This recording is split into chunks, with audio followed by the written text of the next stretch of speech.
Привет, друзья! На прошлой неделе популярная звезда Керем Бюрсин стал активным сторонником движения He4She, а также его официальным послом. В воскресенье вечером Бюрсин был гостем популярной программы «Воскресный сюрприз» телеканала Шоу ТВ и ответил на большое количество интересных вопросов. Рассказал о том, что сподвигло его решиться на этот шаг и, конечно же, интересующие многих подробности о взаимоотношениях с Ханде Эрчель. Обо всем подробнее в сегодняшнем видео, друзья!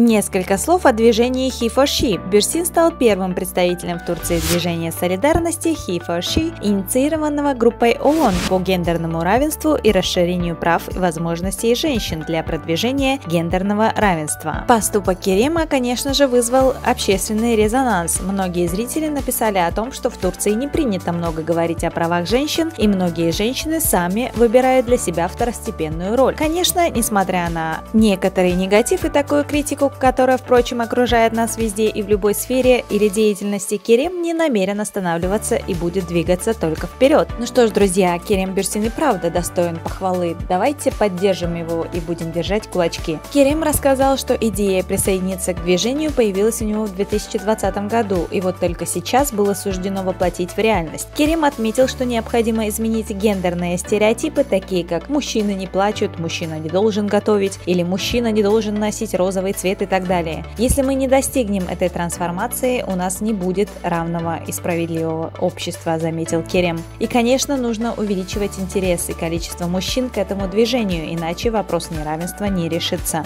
Ну а теперь уже пошли вопросы. Правда ли, что в шоу-бизнесе мужчины зарабатывают больше женщин? Я тоже такое слышал, ответил Керем. Не скажу точно, но этот вопрос нужно уточнять у менеджеров звезд. И если я не ошибаюсь, большинство из них это женщины. Но мы не обсуждаем зарплату между собой на съемочной площадке, поэтому и не знаем этого. Но я уверен, что такое возможно, и не удивлюсь этому. Такого быть не должно, ответил Керем. Зарабатывать больше только по той причине, что я являюсь мужским полом, я нахожусь это очень смешным и неправильным. Выполнять одну и ту же работу и работать в равных тяжелых условиях, а получать меньше, такого быть не должно, это неправильно, отметил Керем. Поэтому для меня важно открыто сказать об этом. Если это не поможет, если будет необходимо, то откажусь и вовсе от такой работы. Мы не должны бояться говорить правду. Керем, ты по своей натуре романтик или реалист? Как по мне, с годами это меняется, улыбаясь, ответил Керем. Я реалист, но скорее реалист-романтик.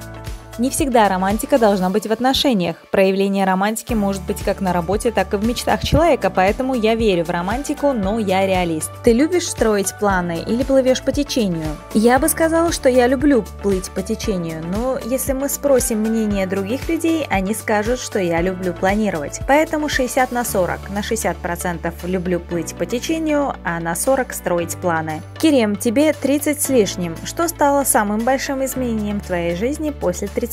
Если говорить о физической форме, мне стало сложнее восстанавливаться после спортивных тренировок, заметил Керем. Раньше все происходило намного легче и быстрее, было больше энергии.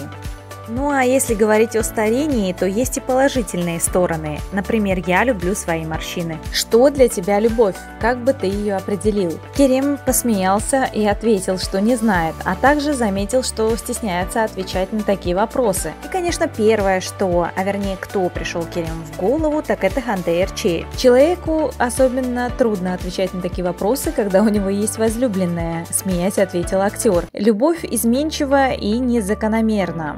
К примеру, в 35 как развивается любовь, спросила ведущая программы. Да, в 35, ответил Керем. Когда тебе уже 35, возникают следующие вопросы. Разве ты не собираешься заводить детей, жениться и так далее? Это все вопросы, факторы социального давления.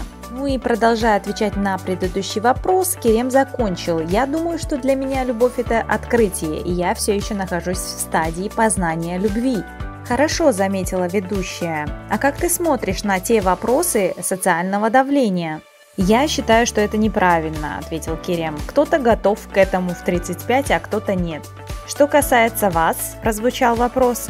«Я не готов к этому», — ответил Керем. «Я так и знал, что будет такой вопрос». «Я не чувствую себя готовым», — смеясь ответил Керем. «Иногда я думаю о том, чтобы иметь ребенка, но это очень большая ответственность. Есть некоторые вопросы в моей голове, и прежде всего это очень важно. Я должен быть готовым к этому, чтобы дать ему достаточно любви, времени и внимания».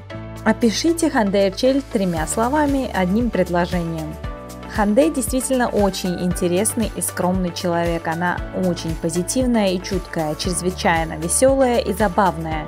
«Ну, а слово «потрясающее» добавить сюда можно?» – спросила ведущая программы. «Если это мне как-то поможет», – посмеялся Керем. Шутки шутками, но, конечно, признался Керем, Ханде потрясающее. Это слово идеально сюда подходит, описывая одним предложением, одним словом Ханде просто потрясающее. Что ж, друзья, для тех, кому действительно интересно это интервью, посмотрите на языке оригинала для того, чтобы понять вот эту всю атмосферу, как искренне Керем отвечал на вопросы. Действительно, были очень забавные и смешные вопросы. Керем просто искренне от всей души улыбался, смеялся. И это было действительно весело. Мне доставило большое удовольствие, подняло настроение. Ну и для тех, кто не понимал интервью на языке оригинала, на турецком языке, я думаю, что вы теперь сами сможете посмотреть и получить удовольствие от данного интервью. Всем желаю приятного просмотра. На сегодня все, друзья. Огромная благодарность за просмотр.